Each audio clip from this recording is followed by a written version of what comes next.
से रिलेटेड कोई इंफॉर्मेशन नहीं है कि इस शेयर को ये दोनों हाफ हाफ ले रहे हैं, 1:2 में ले रहे हैं, 2:1 में ले रहे हैं, कोई इंफॉर्मेशन क्वेश्चन में नहीं है। Dear friends, welcome back CBSE 2025 paper solving series में। आज हम क्वेश्चन नंबर 22 को सोल्व करेंगे, जो आपके बोर्ड के पेपर में आया था। क्वेश्चन नंबर 22 पार्टनरशिप से रिलेटेड है। तो आप देखना कि क्वेश्चन कैसे बनता है, बोर्ड में जो क्वेश्चन बनाए जाते हैं वो कैसे बनाए जाते हैं, उसके अंदर कौन कौन सी ट्रिक्स हमें यूज करनी होती है, कैसे क्वेश्चन को समझना होता है, कैसे उसका सॉल्यूशन देना होता है, ताकि हम मैक्सिमम मार्क्स हम गेन कर सकें ऐसे क्वेश्चन से। तो ये 4 मार्क्स का क्वेश्चन होता है। क्वेश्चन नंबर 21 इससे पहले हमने किया था, और बहुत सारे क्वेश्चन जो 20 तक और एमसीक्यू सारे हम सोल्व कर चुके हैं। वो आपको डिस्क्रिप्शन में इन सबकी लिंक्स मिल जाएगी। Simar, Tanvi and Umara were partners in a firm sharing profit and losses in the ratio of 5:6:9 on 31st March 2024. Their balance sheet shows as follows. तो ये बैलेंस शीट बनी हुई है तीनों पार्टनर की, सिमर, तन्वी और उमरा की, जिसके अंदर आपको डिटेल्स दे रखी है। तो डिटेल्स में हमारे पास क्या है, कैपिटल है, तीनों की कैपिटल है। फर्स्ट 13 लाख, सेकेंड 12 लाख, उमरा 14 लाख, ये तीनों की कैपिटल है। टोटल 39 लाख। फिर जनरल रिजर्व हमारे पास है 7 लाख। फिर ट्रेड पेबल्स हमारे पास है 6 लाख। फिक्स्ड असेट्स है हमारे पास 25 लाख। स्टॉक है 10 लाख। डिबेंचर डेटर्स हैं 8 लाख। कैश है हमारे पास 7 लाख। और प्रॉफिट एंड लॉस अकाउंट का बैलेंस पड़ा हुआ है 2023-24 का, मतलब करंट ईयर का। यानी ये जो बैलेंस शीट बनी हुई है ये 31 मार्च 2024 को बनी है। तो ये जो पूरा ईयर जो कंप्लीट हुआ होगा ये 1 अप्रैल से लेकर के मार्च तक, तो इसी करंट ईयर का हमारे पास प्रॉफिट एंड लॉस अकाउंट का बैलेंस है 2 लाख। तो याद रखना ये बैलेंस जो है वो असेट्स में दे रखा है। तो असेट्स में देने की वजह से इसका मतलब ये है कि ये लॉस है, ये प्रॉफिट नहीं है। प्रॉफिट जब भी होता है वो रिजर्व के साथ लाइबिलिटीज में शो करता है। तो हमारे पास लॉस पड़ा हुआ है 2 लाख रुपए का। हमारा died on 30 June 2024। The partnership deed provided for the following on the death of a partner. तो उमरा जो है एक पार्टनर है, थर्ड पार्टनर जो है जिसका रेशियो है 9, उसकी डेथ हो जाती है 30 जून को। देखो बैलेंस शीट बनी हुई है 31 मार्च को, यानी अप्रैल मई जून 3 महीने कंप्लीट करने के बाद उसकी डेथ हो जाती है। तो डेथ हो जाने पे हमारे पास फर्स्ट पॉइंट दे रखा है। देखो डेथ ऑफ पार्टनर में कुछ प्रोविजंस होते हैं, जैसे कि आप एडमिशन, कुछ प्रोविजन सिमिलर होते हैं एडमिशन में, डेथ में, रिटायरमेंट में, चेंज इन पीएसआर में। तो इनमें हम क्या करते हैं, जब भी रिकॉन्स्टिट्यूशन ऑफ फर्म होता है, इन सबको हम क्या बोलते हैं, रिकॉन्स्टिट्यूशन ऑफ फर्म, तब हम गुडविल का वैल्यूएशन करते हैं, हम रिवैल्यूएशन अकाउंट बनाते हैं अगर क्वेश्चन ऐसा बोल रहा है, फिर हम पार्टनर्स कैपिटल बनाते हैं और इन सब चीजों को हम डिवाइड करते हैं, देखते हैं किस पार्टनर से कितना पैसा लेना है। जैसे किसी की डेथ हो गई तो उसको पैसा देना पड़ेगा उसके एग्जीक्यूटर को, उसकी तो डेथ हो गई लेकिन जो उसका एग्जीक्यूटर होगा उसको पैसा हम देंगे, तो कितना पैसा उसको देना है वो सब कैलकुलेशन यहाँ पे होगी। अब देखो यहाँ पे फर्स्ट पॉइंट दे रखा है गुडविल का। Goodwill of the firm be valued at 3 years purchase of average profit for the last 5 years। The profit and loss आपको दे रखा है प्रीवियस ईयर्स के, तो आपको 4 सालों का प्रॉफिट दे रखा है। फर्स्ट आपको दे रखा है 22, 23, फिर 21, 22, फिर 20, 21 और उसके बाद 19 और 20। तो इसमें फर्स्ट आपको एक लॉस दे रखा है, बाकी तीनों प्रॉफिट दे रखे हैं। अब आप बोलोगे कि इसमें तो बोला है 5 years का एवरेज लेना है, तो 5th ईयर हम कहां से लेकर आएंगे। तो 5th ईयर आपका जो बन जाएगा करंट ईयर, यानी यहाँ पर आपको देखो अगर उल्टा हम चले हैं तो 2019 से 20, फिर 20 से 21, फिर 21 से 22, 23 से 22 से 23 तक तो हमारे पास है। लेकिन 23 से लेकर के 24 तक जो हमारा ईयर चला था उसमें क्या हुआ था, तो उसको आपको वापस बैलेंस शीट में देखना पड़ेगा। ये लॉस जो दे रखा है 2 लाख रुपए का, तो इस लॉस को भी लेना है। तो अब कंप्लीट होगा हमारे पास 5 years, तो इससे हमें गुडविल कैलकुलेट करनी है। फिर इसके बाद आप देखोगे सेकंड पॉइंट आपको क्या दे रखा है, उमराज शेयर ऑफ प्रॉफिट और loss till the date of a death was to be calculated on the basis of profit or loss for the year ended 31st March 2024। Goodwill तो देनी है, साथ साथ हम उसको प्रॉफिट का शेयर भी देते हैं। अब क्योंकि देखो उसकी डेथ कब हुई है, उसकी डेथ हुई है जून में, तो वो 3 महीने तो इस साल भी रही है, यानी कि अप्रैल में उसने काम किया, मई में उसने काम किया, जून में उसने काम किया, वो 3 महीने तक तो पार्टनर रही है करंट ईयर में। तो ये 3 महीने का हम प्रॉफिट कैसे कैलकुलेट करें, क्योंकि 30 जून को तो हमको बैलेंस शीट बना नहीं रहे, P&L बना नहीं रहे। तो इस प्रॉफिट को कैलकुलेट करने के लिए हम बेस लेंगे लास्ट ईयर को। इसने क्या लिखा है, 31 मार्च 2024 को जो हमारा प्रॉफिट हुआ या लॉस हुआ उसको हमें बेस लेना है। तो वापस अगर आप जाकर देखोगे तो बैलेंस शीट के अंदर क्या दे रखा है, लॉस दे रखा है। तो 31 मार्च 2024 को भी लॉस दे रखा है। तो यहाँ पर हमें उम्रा को क्या क्या देना है, तो मैं रफली यहाँ पे एक बार इस क्वेश्चन की समरी बनाने के लिए लिख लेते हैं। उम्रा डाइड, उम्रा की डेथ हो गई 30 जून 2024 को। तो 3 महीने वो यहाँ पे हमारे पास बिजनेस में रही है। कौन सा, अप्रैल में उसने काम किया है, अप्रैल के बाद मई में उसने काम किया है, और जून, यानी कि वो पार्टनर रही है 3 महीने तक, और जून एंड में उसकी डेथ हुई है। उसको हमें क्या क्या देना है, एक तो हमें पर हमारे पास आ गया गुडविल। इसने फर्स्ट पॉइंट दे दिया कि हमें गुडविल उसको प्रोवाइड करनी, गुडविल की कैलकुलेशन के 5 इयर्स का डेटा हमारे पास है। सेकेंड पॉइंट अभी जो हमने देखा उसमें आ गया उसका शेयर ऑफ प्रॉफिट, उसको हमें शेयर ऑफ प्रॉफिट भी देना है। यानी उम्रा का जो रेशियो के हिसाब से देखो तो 9 डिवाइडेड बाय बनता है इसका 9 डिवाइडेड बाय 20, ये जो शेयर ऑफ प्रॉफिट बनेगा वो देना है। अच्छा, अब शेयर ऑफ प्रॉफिट जो है वो फॉर 3 मंथ्स देना है, क्योंकि वो करंट ईयर में तो 3 महीने ही रही ना, अप्रैल में जून, फिर डेथ हो गई, तो पूरे साल का प्रॉफिट तो उसको हम दे नहीं सकते। तो 3 मंथ्स का जो प्रॉफिट बनता है उसके एग्जीक्यूटर को हम देंगे। उसके अलावा आप देखोगे इस क्वेश्चन में इसने बोला है कि आपको क्या क्या कैलकुलेट करना है। Point number A, calculate goodwill of the firm. Of course अगर उसे गुडविल देनी है तो फर्म की गुडविल हमें कैलकुलेट करनी होगी। Point number B, pass necessary journal entry for the treatment of goodwill on उमराज डेथ। उमरा की डेथ हो गई, तो डेथ हो गई तो हमें जो गुडविल का पैसा उमरा को देना है उसकी जर्नल एंट्री हमें पास करनी है। ये पॉइंट नंबर बी है। पॉइंट नंबर सी आप इसके अंदर देखो, इसमें लिखा हुआ है pass the necessary calculate Umra share of profit and loss of the firm till the date of his death. यानी ये 3 महीने का जो प्रॉफिट बनता है वो भी हमें कैलकुलेट करना है उमरा के लिए।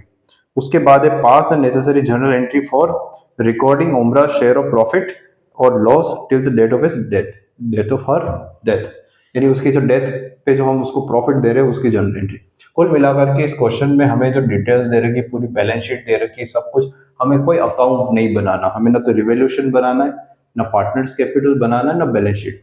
4 मार्क्स का क्वेश्चन है। हमें करना क्या है, गुडविल कैलकुलेट करनी फॉर्म की, और उमरा के लिए जो गुडविल बनती है उसकी एंट्री पास करनी है। उमरा का शेयर कैलकुलेट करना है प्रॉफिट में और उसकी एंट्री भी पास करनी है। अब यहाँ पर हम पॉइंट नंबर ए बना देते हैं, कैलकुलेशन ऑफ गुडविल। तो गुडविल की क्या कैलकुलेशन हम यहाँ पे करने वाले हैं, तो ये बेसिकली देखा जाए तो अगर फुल लेंथ क्वेश्चन होता 6 मार्क्स का तो ये सब हम वर्किंग नोट में करते हैं। तो ये वर्किंग नोट ही इसमें यहाँ पर पॉइंट बन गया है, पॉइंट नंबर ए। तो गुडविल की वैल्यूएशन के लिए हमारे पास 5 इयर्स का प्रॉफिट दे रखा है। तो आप देखोगे उसमें ईयर जो शुरू हो रहा है वो 2019-20 है, एक 2020-21 है, एक 2021-22 है, एक 2022-23 है। ये तो 4 हो गए जो उसमें क्वेश्चन में क्लियरली गिवन है। और अभी जब हम क्वेश्चन रीड कर रहे थे मैंने आपको बताया 5th ईयर आपको जो दे रखा है 2023-24 वो आपको बैलेंस शीट में दे रखा है as a loss. 2 lakh rupees का यहाँ पे बैलेंस शीट में असेट साइड लॉस दे रखा है जो आपको स्क्रीन पे दिख रहा होगा। इसके अलावा जो प्रॉफिट दे रखे हैं वो भी हम यहाँ पे रिकॉर्ड कर लेते हैं। तो इसके अलावा जो हमारे पास प्रॉफिट है वो है 250। जो प्रॉफिट है उसको पॉजिटिव लेना है, जो लॉस है उसको नेगेटिव लेना है। उसके अलावा हमारे पास है 2020-21 का भी प्रॉफिट है 4 लाख। देन हमारे पास है 3 लाख का प्रॉफिट है, और 2022-23 में 3,10,000 का लॉस है करना है। अब क्या करना है, 5 सालों का जो प्रॉफिट है उसकी हम टोटल करेंगे। तो आप देखो यहाँ पे हम टोटल करते हैं तो ये तो हो गया 9,50,000, और ये माइनस हो जाएगा क्योंकि लॉस है, ये नेगेटिव है, तो ये माइनस हो जाएगा। तो 4,40,000 इसका टोटल आया। अब हमें लेना होगा एवरेज प्रॉफिट, क्योंकि एवरेज प्रॉफिट मेथड है तो हमें एवरेज प्रॉफिट यहाँ पे कैलकुलेट करना है। तो एवरेज प्रॉफिट कैसे कैलकुलेट करेंगे, 4,40,000 divided by number of years 1 2 3 4 5। तो 5 से हमने डिवाइड किया तो एवरेज प्रॉफिट यहाँ पर आएगा। तो आप इसे 5 से डिवाइड करोगे तो 88,000 यहाँ पर आएगा आंसर एवरेज प्रॉफिट। अब कैलकुलेट करनी है हमें गुडविल। देखो गुडविल के अंदर इसने बोला है 3 years purchase of average profit, यानी जो एवरेज प्रॉफिट आया उसका 3 टाइम्स कर देना है। सिंपल, और कुछ नहीं, यही गुडविल हमारी हो जाएगी। तो एवरेज प्रॉफिट कितना आया 88,000, इसको हमने 3 टाइम्स कर दिया तो ये हमारी फर्म की टोटल गुडविल कैलकुलेट हो जाएगी। तो गुडविल ऑफ फर्म, ये याद रखना गुडविल ऑफ फर्म है। तो यहाँ पर हमने 3 टाइम्स अगर इसको हम करते हैं तो ये बन जाता है 2,44,000। तो ये कैलकुलेट कर दी हमने गुडविल ऑफ द फर्म, यानी पॉइंट नंबर है हमारा कंप्लीट हुआ। एवरेज प्रॉफिट, एवरेज से हमने गुडविल ऑफ फर्म ले लिया 3 इयर्स परचेज पे 3 टाइम्स करके। बी पॉइंट में इसने पूछा था कि आपको क्या करना है, यहाँ पे गुडविल की एंट्री पास करनी फॉर उमरा, क्योंकि उमरा जो है वो फर्म सॉरी उसकी डेथ हो गई है। रिटायरमेंट में भी यही प्रोसेस हम फॉलो करते हैं, लेकिन यहाँ पे उसकी डेथ हुई है। तो होता क्या है कि हम उमरा को कुछ गुडविल का शेयर देते हैं, क्योंकि गुडविल जो अर्न हुई, जो कि हमने फर्म की गुडविल कैलकुलेट कर रखी है, मैंने यहाँ पे लिखा हुआ है, अभी कैलकुलेट की थी, तो फर्म की कितनी गुडविल है 2,44,000। तो इस गुडविल को बनाने में उमरा का भी कोई कॉन्ट्रीब्यूशन रहा होगा, इसका भी एक योगदान है। तो वो क्या करेगी, उमरा जब डेथ हो जाएगी या रिटायर हो जाएगी तो वो गुडविल का कुछ पैसा हम उसके नाम पे देंगे। अगर उसकी डेथ हो गई तो वो एग्जीक्यूटर को लास्ट में मिलेगा, अगर रिटायर होगी तो वो उसको खुद को पैसा मिलेगा। तो ये जो टोटल गुडविल है इसमें से कुछ शेयर उमरा का होगा। तो कितना शेयर उमरा का होगा, तो वो उमरा का जो शेयर है वो हमें पता चल रहा है रेशो से। ओल्ड रेशो आपको क्वेश्चन में दे रखा है STU। तो STU तीनों पार्टनर है, समरा और तन्वी और उमरा। तो यहाँ पर देखो ABCD आपको पढ़ा रहे हैं STU, वेरी गुड। तो यहाँ पे इनका जो रेशियो दे रखा है वो है 5:6:9।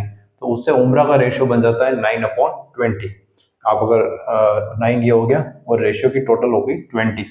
अब इससे हम क्या करेंगे, उमरा का गुडविल का शेयर हम कैलकुलेट करेंगे। तो मैं यहाँ पे कैलकुलेट कर रहा हूँ उमराज गुडविल और गुडविल शेयर या शेयर ऑफ गुडविल। तो वो बन जाएगा टोटल गुडविल जो हमारे पास है 2,44,000 एंड हर शेयर। इसके हिसाब से उसका गुडविल का शेयर हम कैलकुलेट करेंगे। 0 से 0 कैंसिल, 2 से आप इसे कैंसिल करोगे तो ये यहाँ पर आएगा 122। तो ये बन गया आपका 12,200 इंटू 9। तो ये बन जाएगा उमरा का शेयर ऑफ गुडविल। तो 9 से आप इसको मल्टीप्लाई करोगे तो ये बनता है, तो इसका बनता है 1,09,800। ये बनता है मल्टीप्लाई करने पे। तो ये हमें क्या करना है, उमरा को गुडविल का शेयर देना है। ये उसका शेयर बन गया उमरा का। अच्छा, अब गुडविल का पैसा हम देते कैसे, आप याद रखो यहाँ पे जब भी रिटायरमेंट हो रहा है या डेथ हो रही है तो गुडविल का पैसा हम रिटायरिंग या डिसीज्ड पार्टनर, मरने वाले पार्टनर को जब हम देंगे तो वो कौन देगा, जो रिमेनिंग पार्टनर्स है। यानी यहाँ रिमेनिंग पार्टनर कौन बन गया, S और T। अच्छा, वो किस रेशियो में देंगे, उनके गेनिंग रेशियो में। किस रेशियो में वो, क्योंकि देखो उमरा तो चली गई, इसकी डेथ हो गई, अब इसका जो शेयर का पैसा बनता है वो तो इन दोनों को मिलेगा। अब तक जो प्रॉफिट ये ले रही थी, अब तक जो बेनिफिट इसको मिल रहा था वो भी इन दोनों को मिलेगा। तो इन दोनों का गेन होगा। तो इन दोनों का जिस रेशियो में गेन होगा उसी रेशियो में गुडविल उमरा को देनी पड़ेगी। एस अपने रेशियो के हिसाब से, टी अपने रेशियो के हिसाब से। तो याद रखो क्वेश्चन के अंदर आपको ओल्ड रेशियो नहीं ढूंढना है, क्वेश्चन के अंदर ढूंढना आपको गेनिंग रेशियो। क्या क्वेश्चन के अंदर कोई ऐसी हिंट दे रखी है कि आपको पता चले कि दोनों का गेन कितना है। इसके अंदर कोई ऐसी हिंट दे नहीं रखी है कि उमरा ने कितना गेन किया, या फिर क्या कहते हैं सिमर ने कितना गेन किया, तन्वी ने कितना गेन किया और उमरा ने कितना शेयर दोनों को डिवाइड किया। तो ये इन्फॉर्मेशन हमारे पास नहीं है। तो आप याद रखो जब भी गेन की कोई इन्फॉर्मेशन हमारे पास नहीं होती है तो जो इनका ओल्ड रेशियो होता है वही इनका गेनिंग रेशियो भी बन जाता है। Very simple. जब भी हमारे पास गेन से रिलेटेड कोई इन्फॉर्मेशन नहीं है कि इस शेयर को ये दोनों हाफ हाफ ले रहे हैं, 1:2 में ले रहे हैं, 2:1 में ले रहे हैं, कोई इन्फॉर्मेशन क्वेश्चन में नहीं है, तो इनका जो गेन रहेगा वो वही रहेगा जो इनका ओल्ड है। Very simple. तो गेन हो गया यहाँ पे 5:6। अब क्या करना है, जो गुडविल हमें उमरा को देनी है वो 5:6 में डिवाइड हो जाएगी और फिर हम उमरा को उसे दे देंगे। तो यहाँ पर हमें पता चलेगा कि S कितना दे रहा है। तो S कितना शेयर उमरा को देगा और T जो है तन्वी, तन्वी कितना शेयर उमरा को देगी। तो यहाँ पर हमारे पास जो गुडविल कैलकुलेट हुई है उमरा के लिए वो है 1,09,800 टोटल। उसमें से 5:6 के अकॉर्डिंग 5/11 हो जाएगा एस के लिए यानी सिमर के लिए, और इसी का जो शेयर हम दूसरा पार्ट हम कैलकुलेट करेंगे वो हो जाएगा 6/11, है ना। ये जो पार्ट है इसको कुछ पैसा सिमर को देना है, कुछ पैसा तन्वी को देना है, तो यहाँ से सिमर का पैसा कैलकुलेट हो जाएगा, यहाँ से तन्वी का पैसा कैलकुलेट होगा। तो हम डिवाइड करते हैं, इसको देखते हैं कितना आता है। तो इसकी कैलकुलेशन अगर हम करते हैं तो कुछ पॉइंट में हमारे पास आंसर आता है, तो वो आंसर है 14,09,009। तो इस तरह से हमारे पास क्वेश्चन आंसर आएगा, क्योंकि आगे पॉइंट में अगेन 0.09 होता है, तो हमने यहीं तक इसको लिया है। तो इतना पैसा किसको देना पड़ेगा, सिमर को देना पड़ेगा, किसको, उमरा को, और बाकी का बचा हुआ जो पैसा होगा वो तन्वी अपने गेन शेयर में से देगी, तो वो बन जाता है 91। चलिए, तो अब ये दोनों को हम प्लस करेंगे तो टोटल ये पैसा बन जाएगा। तो ये हमने इसको राउंड फिगर में करने के बाद इसको 91 कर दिया, क्योंकि वो 90.9 था, तो हमने 1 इसको इंक्रीज कर दिया।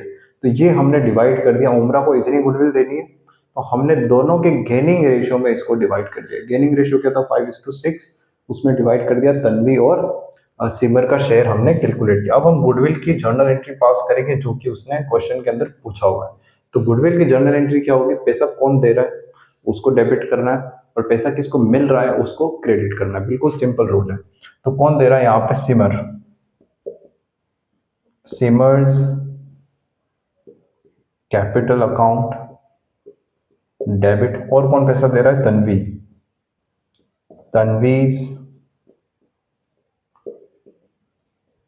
कैपिटल अकाउंट डेबिट टू, अच्छा पैसा किसको मिल रहा है, उमरा को मिल रहा है, या उमारा जो भी इसकी प्रोनाउंसिएशन है, उमराज कैपिटल अकाउंट। ये होती है रिटायरमेंट में और डेथ में गुडविल की एंट्री। गेनिंग पार्टनर को हम डेबिट करते हैं और रिटायरिंग और डिसीज्ड पार्टनर को हम क्रेडिट करते हैं। आप इतना याद रख लो, जो पैसा दे रहा है वो डेबिट, जिसको मिलेगा वो क्रेडिट। नरेशन हम यहाँ पे लिख सकते हैं, नरेशन बन जाएगी यहाँ पे, अमाउंट ऑफ गुडविल या शेयर ऑफ गुडविल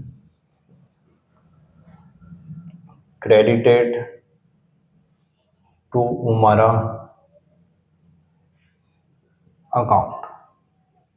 कितना शेयर दे रहे हैं यहाँ पे आप देखो, दोनों की कैलकुलेशन करके हमने फाइंड किया था, तो 49,909 ये देगा, 59,891 ये देगा, और टोटल 1,09,800 इसको मिल जाएगा। तो ये एंट्री हमें पास करनी है। ये होगा पॉइंट नंबर बी का सॉल्यूशन, जिसके अंदर हमने गुडविल कैलकुलेट किया, गेनिंग रेशियो कैलकुलेट किया, गुडविल का शेयर कैलकुलेट किया, और गेनिंग रेशियो के अकॉर्डिंग दोनों को डिवाइड किया, और जर्नल एंट्री हमने पास की यहाँ पे, gaining partners capital account debit to deceased partner, यानी जिसकी डेथ हो गई।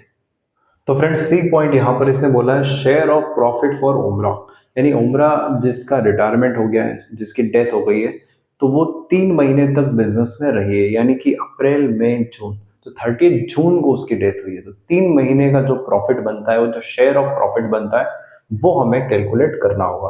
आप क्वेश्चन में देख सकते हो, इसके अंदर लिखा हुआ है कि आपको 3 महीने का जो प्रॉफिट लेना है उसका बेसिस लेना है लास्ट ईयर यानी 2023-24। अच्छा, लास्ट ईयर क्यों, क्योंकि हमें जून में तो हमें पता चलता नहीं है कि कितना प्रॉफिट होगा कितना लॉस होगा, वो तो मार्च में पता चलेगा, नेक्स्ट ईयर जब भी मार्च आएगा तब पता चलेगा। लेकिन हम जून में जब उसका सेटलमेंट कर रहे हैं, जब उसकी डेथ हो गई, तो उसको जब हम पैसा दे रहे हैं, तो उस पैसे की कैलकुलेशन के लिए हमने लास्ट ईयर को बेस लिया है, ऐसा हमें क्वेश्चन में दे रखा है। अब लास्ट ईयर जो कि बैलेंस शीट में मेंशन है, लॉस हुआ है, यानी उसको प्रॉफिट का शेयर नहीं मिलेगा, उसको किसका शेयर मिलेगा, लॉस का शेयर मिलेगा, क्योंकि क्लियर लिखा हुआ है कि लास्ट ईयर के बेसिस पे लेना है, और लास्ट ईयर में तो लॉस हुआ है, तो लॉस के अकॉर्डिंग ही उसको पैसा देना है। इस बार भी उसको लॉस मिलेगा। तो लास्ट ईयर कितना लॉस हुआ था, 2000, ये उमरा का शेयर है 9/20। अब आप देखो यहाँ पे उमराज शेयर ऑफ प्रॉफिट हम कैलकुलेट करेंगे, कैसे करेंगे, यहाँ कोई गेनिंग रेशियो और रेशियो की कोई झंझट नहीं है, सीधा हमने जो लॉस है उसको लिखो आप, 2 लाख का लॉस हुआ है, उमरा का शेयर लो 9/20। अब याद रखना, हमें मंथ से भी मल्टीप्लाई करना पड़ेगा, क्योंकि ये जो लॉस है वो तो पूरे साल का है, पूरे साल का मतलब 12 मंथ्स का है, तो अभी हमें कितने का लेना है, 3 मंथ्स का लेना है, तो हमने क्या किया यहाँ पे 3/12 कर दिया। अब हम इसे कैलकुलेट करेंगे कि टोटल हमारे पास कितना उम्र के लिए लॉस आया। तो ये 0 से 0 कैंसिल, 2 से अगर आप करोगे 2 से कैंसिल, तो यहाँ बच गया हमारे पास 10,000। अगेन 3 से आप इसको कैंसिल कर सकते हो 4 टाइम्स, और 4 से आप इसको कैंसिल कर सकते हो 2,500। मल्टीप्लाई करोगे आप 9 से, तो इसका उम्र का शेयर ऑफ प्रॉफिट आ जाएगा। तो 9 से हमने मल्टीप्लाई किया, तो इसका आंसर आएगा 22,500। तो उम्र को कितना प्रॉफिट देना है, 22,500। तो ये होगा सी पॉइंट का हमारे लिए आंसर, प्रॉफिट का शेयर 22,500 रुपए, 22,500। अब डी पॉइंट हम यहां पे सोल्व कर सकते हैं। डी पॉइंट में इसी की जर्नल एंट्री पूछ रहा है, journal entry for share of profit. अब देखो प्रॉफिट जो होता है वो पार्टनर नहीं दे रहे, देखो अल्टीमेटली तो पार्टनर पे इंपैक्ट आएगा, लेकिन प्रॉफिट की कैलकुलेशन में हमें प्रॉफिट दे कौन रहा है, फर्म दे रही है। तो जब हम एक बार तो हम प्रॉफिट ले लेते हैं, लॉस की बात हम बाद में करेंगे। नॉर्मली जब हम किसी पार्टनर को रिटायर करते हैं या उसकी डेथ हो जाती है, तो हम प्रॉफिट जब हम उसे देते हैं 3 महीने का 4 महीने का जो भी शेयर बनता है, तो प्रॉफिट के लिए हम एंट्री क्या पास करते हैं, हम प्रॉफिट के लिए ये एंट्री पास करते हैं। हम लिखते हैं यहाँ पे P&L या profit and loss suspense account debit to deceased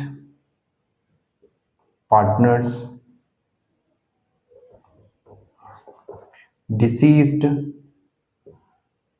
partners capital account. देखो ये एंट्री क्यों पास होती है, पहली बात तो हमें क्या करना है, जिस पार्टनर का रिटायरमेंट हुआ, डेथ हुआ, उसे पैसा देना है, तो उसको हमने क्रेडिट कर दिया, ये सिंपल है। P&L सस्पेंस क्यों है, क्योंकि साल के बीच में 30 जून को कोई हम P&L अकाउंट नहीं बना रहे, तो प्रॉफिट एंड लॉस अकाउंट या profit and loss appropriation account जो बनेगा वो तो ईयर एंड पे बनेगा। तो बीच में हम क्या करते हैं, P&L सस्पेंस अकाउंट ओपन करते हैं। तो हम यहाँ पे रिकॉर्ड कर लेते हैं कि हाँ ये जो P&L सस्पेंस से पैसा निकाला है, इसका एडजस्टमेंट हमें ईयर एंड पे करना है। तो फिलहाल हमारे लिए P&L सस्पेंस अकाउंट ओपन होता है और पार्टनर को प्रॉफिट का शेयर मिल जाता है। ये किस सिचुएशन में होता है, जब प्रॉफिट है।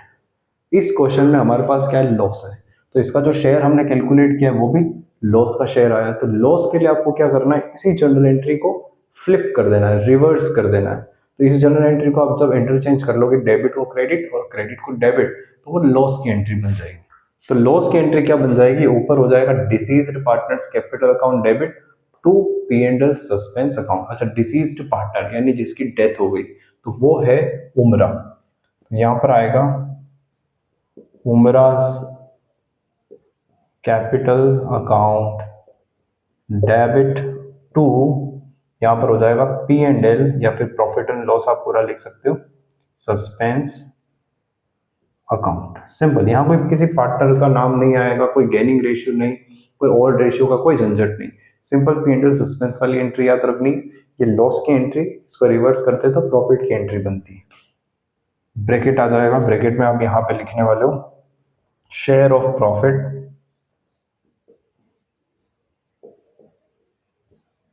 शेयर ऑफ प्रॉफिट नहीं सॉरी लॉस है, तो लॉस हमें लेना पड़ेगा, शेयर ऑफ लॉस या share of profit and loss दोनों लिख लो, transfer to Umraj account.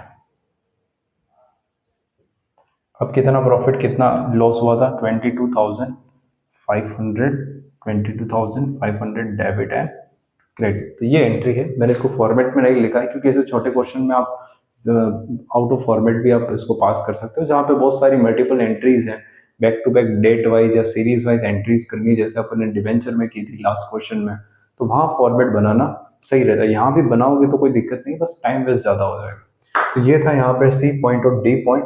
Share of profit हमने कैसे कैलकुलेट किया, लॉस को लेकर के लास्ट ईयर जो बेसिस था वो, और उसकी जर्नल एंट्री करी, लॉस के लिए हमने उसको रिवर्स किया है। तो उमराज कैपिटल अकाउंट को डेबिट किया, वो कम हो गई क्योंकि लॉस है, और P&L सस्पेंस को हमने क्रेडिट कर दिया उसी अमाउंट से जो लॉस का अमाउंट आया। हमारे पास क्वेश्चन नंबर 22 जो कि 4 मार्क्स का है, जिसमें आपने गुडविल की एंट्रीज देखी, उसकी कैलकुलेशन हमने देखी, ऑन डेथ ऑफ पार्टनर हमने शेयर ऑफ प्रॉफिट देखा और उसकी जर्नल एंट्री देखी। हमने यहाँ पे हालांकि कोई अकाउंट नहीं बनाया कि रिवोल्यूशन अकाउंट क्या होता है, पार्टनर्स कैपिटल अकाउंट कैसे बनता है, लेकिन जो इम्पोर्टेंट हमारे वर्किंग नोट्स होते हैं वो इस क्वेश्चन में थे। तो बहुत ही इंपॉर्टेंट क्वेश्चन है, इससे आप बहुत कुछ सीखोगे। और इसी तरह का अगर क्वेश्चन आपके एग्जाम में आ गया तो आपका उम्मीद करता हूँ कि 4 मार्क्स भी आपको मिल जाएंगे। तो आप इस चैनल को सब्सक्राइब करो, इसकी ग्रोथ के लिए आप इस वीडियो को शेयर करो, दूसरे सारे वीडियोस आप देखो। हम इस सीरीज को कंटिन्यू बनाते जा रहे हैं और इसके बाद हम सैंपल पेपर की सीरीज भी बनाएंगे जो कि आपका 2025 जुलाई में आया था।